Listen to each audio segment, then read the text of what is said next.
सभी को करवा चौथ व्रत की बहुत बहुत हार्दिक शुभकामनाएं। करवा चौथ व्रत की व्रत कथा। एक साहूकार के 7 लड़के और एक लड़की थी। सेठानी के सहित उसकी बहुएं बेटी ने करवा चौथ व्रत रखा था। श्राद्ध को साहूकार के लड़के भोजन करने लगे तो उन्होंने अपनी बहन से भोजन के लिए कहा। इस पर बहन ने बताया कि आज उसका व्रत है, वह खाना चंद्रमा को अर्घ देकर ही खा सकती है। सबसे छोटे भाई को अपनी बहन की हालत देखी नहीं जाती। वह दूर पेड़ पर एक दीपक जलाकर चलनी की ओट में रख देता है, जो ऐसा प्रतीत होता है जैसे चतुर्थी का चांद हो। बहन ने अपनी भाभी से भी कहा कि चंद्रमा निकल आया है, वह व्रत खोले, लेकिन भाभीियों ने उसकी बात नहीं मानी और व्रत नहीं खोला।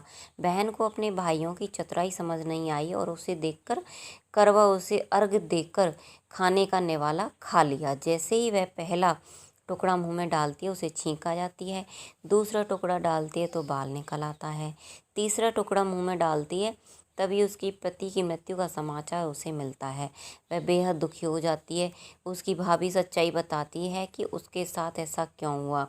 व्रत गलत तरीके से टूटने के कारण करवा चौथ माता उससे नाराज हो गई है। इस पर करवा निश्चय करती है कि वह अपने पति का अंतिम संस्कार नहीं करेगी, अपने सतीत्व से उन्हें पुनर्जीवन दिलाकर रहेगी।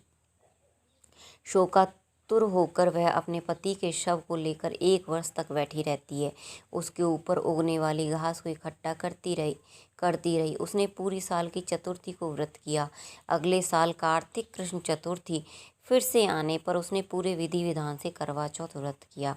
शाम को सुहागनों से अनुरोध करती कि यम सुई ले लो, पिए सुई दे दो, मुझे भी अपनी जैसी सुहागन बना दो। जिसके फलस्वरूप करवा चौथ माता गणेश जी के आशीर्वाद से उसका पति पुनर्जीवित हो गया।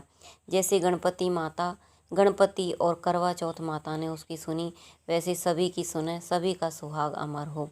करवा चौथ माता की जय। सभी को बहुत बहुत बहुत हार्दिक शुभकामनाएं।